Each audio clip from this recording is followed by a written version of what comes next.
বনি ইসরায়েলের জৈনিক ব্যক্তি খুন খারাপি করে ৯৯ জন মানুষকে হত্যা করেছিল। এরপর সে ইচ্ছে করলো সে ভালো পথে ফিরে আসবে।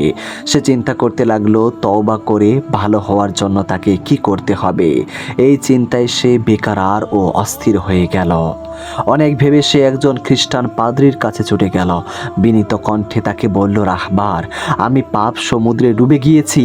আমার জীবনের বিরাট অংশ জুড়ে আছে পাপের কালো অধ্যায়।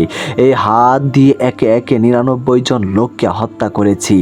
আমার হাতে যেন এখনো মানুষের রক্তের দাগ লেগে আছে।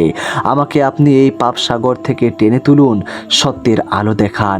আমি এখন পাপ থেকে তওবা করতে চাই। আমার জন্য কি মুক্তির কোনো পথ খোলা আছে? পাদ্রী ডানে বামে মাথা দুলিয়ে বললেন, না, তোমার জন্য মুক্তির কোনো পথ দেখছি না। তুমি ধ্বংস হয়ে গিয়েছ, দূর হও এইখান থেকে। পাদ্রীর এমন উত্তর শুনে তার মন হতাশায় ছেয়ে গেল। ঘটনার আকস্মিকতায় খুনের নেশাটা আবার জেগে উঠল তার মাথায়। মনে মনে ভাবল, ৯৯ জনকে যখন হত্যা করতে পেরেছি, তখন এই পাদ্রীকে হত্যা করা কোনো ব্যাপারই না। তখন সে পাদ্রীকে হত্যা করে ফেলল। কিন্তু তাকে হত্যা করে সেঞ্চুরি করার পর মনে আবার অনুশোচনা জাগলো তওবা করার এবং ভালো হওয়ার জন্য। তার মনে আবার জ্বালাপালা শুরু হয়ে গেল।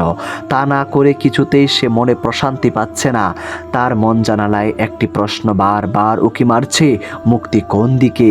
এই পাপ সমুদ্র থেকে যে তাকে বের হতেই হবে। সুতরাং মুক্তির আশায় সে আবার বেরিয়ে পড়ল। কে দেখাবে তাকে মুক্তির দিশা? এমন ব্যক্তিকে সে আবার খুঁজে ফিরতে লাগলো। এক সময় কাঙ্ক্ষিত বুজুর্গ আলিমের সন্ধান পেয়ে গেল। ততক্ষণাৎ ছুটে গেল তার কাছে। সেই বুজুর্গের সান্নিধ্যে এসে সে নিজের মনে মুক্তির প্রশান্তি অনুভব করলো। এমন আল্লাহওয়ালা বুজুর্গকেই তো সে অনেক দিন যাবৎ খুঁজছে, যিনি তাকে মুক্তির আলোকচ্ছটা দেখাতে পারেন। সে তার মনের কথাগুলো পরম আস্থার সাথে সে বুজুর্গের নিকট খুলে বলল। সব শুনে আল্লাহওয়ালা বুজুর্গ আলেম বললেন, এতে নিরাশ হওয়ার কোনো কারণ নেই। তোমার মুক্তির পথ অবশ্যই খোলা রয়েছে। তুমি খাঁটি মনে সব কিছু উজাড় করে আল্লাহর কাছে নিজেকে সঁপে দাও। আল্লাহ তাআলা অবশ্যই তোমার প্রতি সদয় হবেন। বুজুর্গের প্রতিটি কথা তার মনের গভীর থেকে গভীরে ছুঁয়ে গেল। তাই সে পরম বিশ্বাসে নিখাদ মনে আল্লাহর কাছে পাপের অনুশোচনা করে তওবার পথে ধাবিত হলো। বুজুর্গ আলেম তাকে বললেন, তুমি এই বস্তি ছেড়ে ওই আল্লাহওয়ালাদের বস্তিতে চলে যাও। তাদের সান্নিধ্যে থেকে নিজেকে আবার নতুনভাবে গড়ো। পুরনো দিনগুলোর কথা ভুলে গিয়ে আবার নতুনভাবে নিখাদ জীবন শুরু করো। তাহলেই তোমার তওবা পরিপূর্ণ হবে। সে তখন হিদায়াতের আলোতে উদ্ভাসিত। তাই সে তওবার পূর্ণতায় নিজেকে নতুনভাবে গড়ার প্রত্যয় নিয়ে আল্লাহওয়ালাদের বস্তির দিকে যাত্রা শুরু করলো। পথিমধ্যে সেই ব্যক্তির হঠাৎ মৃত্যুর ডাক এসে গেল। মৃত্যু যন্ত্রণায় সে ছটফট করছে।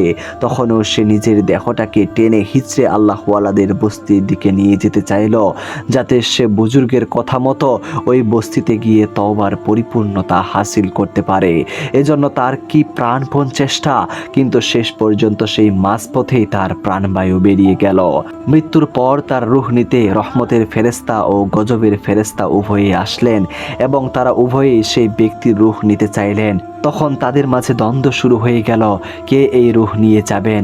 রহমতের ফেরেশতা যুক্তি দেখালেন, যেহেতু এই ব্যক্তি পাপের অনুশোচনা করে আল্লাহওয়ালাদের বস্তির দিকে যাচ্ছিল, তাই তাকে তওবাকারী ও আত্মসংশোধনকারী নেক বান্দাদের মধ্যে গণ্য করে আমি তার রূহ নিয়ে যাব। অপরদিকে আযাবের ফেরেশতা বললেন, এই ব্যক্তি অনুশোচনা করলেও যেহেতু ১০০ জন মানুষ হত্যার পাপে পাপী এবং সে এখনো আল্লাহওয়ালাদের বস্তিতে পৌঁছে তওবার পূর্ণতা করে ক্ষমাপ্রাপ্ত হয়নি, অতএব তার আত্মা আমি নিয়ে যাব। অবশেষে আল্লাহ তাআলার পক্ষ থেকে এ ব্যাপারে ফায়সালা এলো যে দেখতে হবে সেই বান্দা কোন বস্তির দিকে অধিক নিকটবর্তী। যদি সে আল্লাহওয়ালাদের বস্তির দিকে অধিক নিকটবর্তী হয়, তবে তাকে রহমতের ফেরেশতা নিয়ে যাবেন। আর যদি সে যেই বস্তি থেকে এসেছে সেটার অধিক নিকটবর্তী হয়, তাহলে তার আত্মা গজবের ফেরেশতা নিয়ে যাবেন। ঘটনাক্রমে তখন সে তার পূর্বের বস্তিরই অধিক নিকটবর্তী ছিল এবং আল্লাহওয়ালাগণের বস্তি থেকে তুলনামূলক দূরে ছিল।